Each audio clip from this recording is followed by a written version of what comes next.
Chuck Todd by the numbers. Thank you, Chuck. You got it. All right, let's go back to David Gregory, reminding David Gregory and the panel, Chuck's number right there, that of the remaining 189 available pledged delegates, to win that race, she has to win 172 of them, begging perhaps the question, David, why are we all here?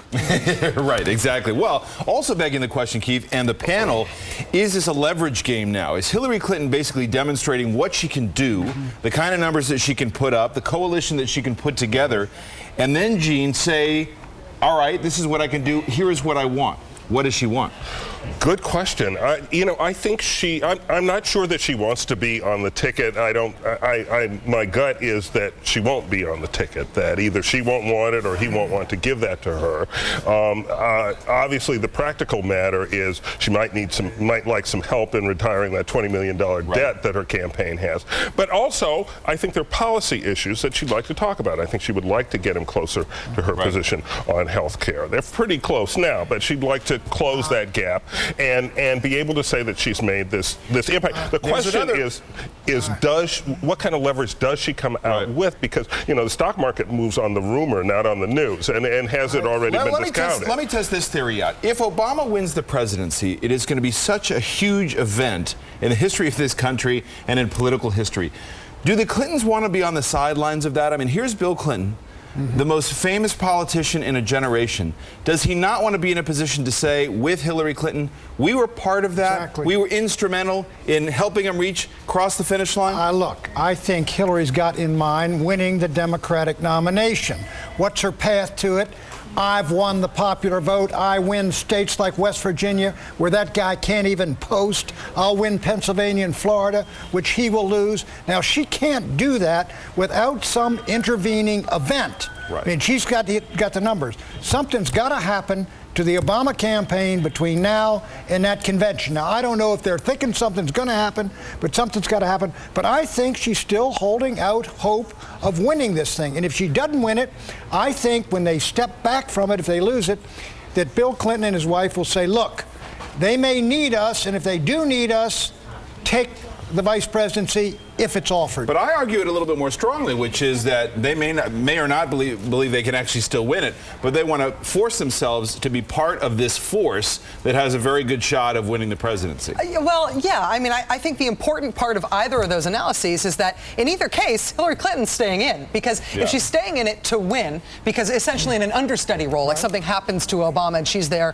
waiting in the wings, then she stays in. If she's not expecting to win, but she's trying to get something else out of it, whether it's policy or process or position, then regardless, she's staying in. But she's also staying in because nobody will step up and force her out. Because Barack Obama Rachel is unusually right here. Let me say this. If you want to get something, you stay in. And if you want to be the nominee, you stay in. You come with the strongest hand you can right to that convention. You throw in your hand now, and he says, well, we'll talk about that. But here's you played the your question, card Pat. and you've lost it. Here's the question. Next week, Kentucky and Oregon, if he wins big in Oregon, runs close in Kentucky, superdelegates start flooding to Obama as opposed to trickling, she may have to suspend. All right, we're going to go to Puerto Rico. We're going to leave it there. On that note, we're going to Puerto Rico, Keith. I know, you're making it sound like I have to buy the tickets. David Gregory and the panel, thank you.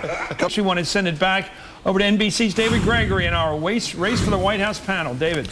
Chris, thanks very much. We're waiting to find out what Hillary Clinton is actually going to say. And panel, I want to weigh in on what we actually expect to hear, what she telegraphs. This is what she's writing in a fundraising letter tonight. She's talking about after the victory in West Virginia, it's clear the pundits declaring this rate over have it all wrong. The voters, she writes, in West Virginia spoke loud and clear. They want this contest to go on. I'm listening to the voters and to you, Pat. It's a reference to in West Virginia, a state she wins big, exit polls saying stay in the race. Look, West Virginia is saying we want her to stay in the race. West Virginia is saying she's the queen of West Virginia. And they're saying if you guys have inaugurated or crowned a candidate for us, we're not accepting Barack Obama. I would expect Hillary Clinton to come out as though she were a candidate who just won New Hampshire and we're going on the long run to the nomination. Oh, but I wouldn't really give any. I wouldn't give. Look, I don't go after Obama. Right. But act as though. How else do you make voters enthusiastic in Kentucky and Puerto Rico other than give them a fighting speech and saying it's a long shot? We can do it. But the pundits are wrong. Rachel, if go she against does the that, media. going against the media is fine.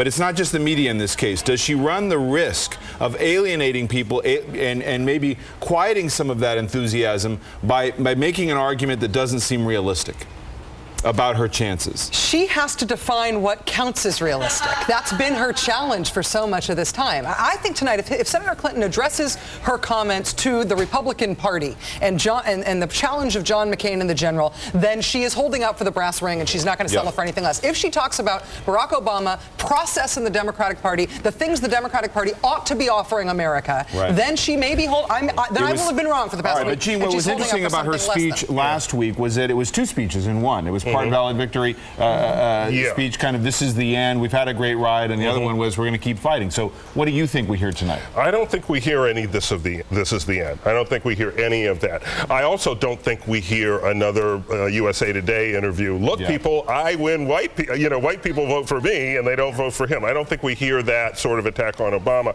I think we hear enthusiasm and dedication to go on, because if she's going to go on, she's got to raise some money, and you don't raise money by saying this is the end. You raise money by saying we have a chance to win. The aspect we saw last week, I think, will be gone.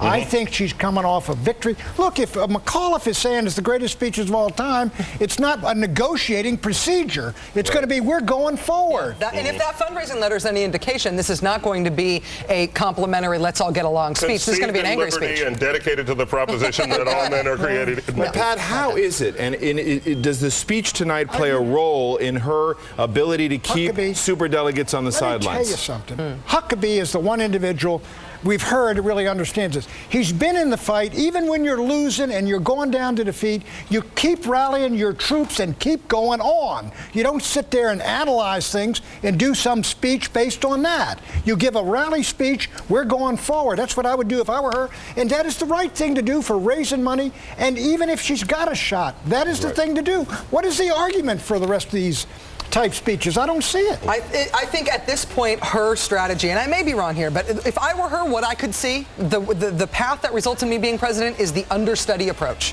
which is that she is campaigning for it. She's not settling for anything else. She is in it to win it. She looks presidential right to the very end. Even if nobody else believes her, she's the one who's standing there, as Chris and Keith said, when and if Barack Obama can't make it. If Barack Obama is not going to reach the magic number of 2025, yes, she doesn't have a mathematical path to get there, but she's still in a position to make an argument about her qualifications, about her ability to be president, the ability to take on John McCain. Right. She also has to make the argument that that's not the magic number, because he probably will get there within 2 or 3 weeks. So she has to also argue that the magic number is really 2208 or something like that. 2208 popular vote, winning the big states. The tide is turned. Superdelegates ought to pick the winner. You argue what you got.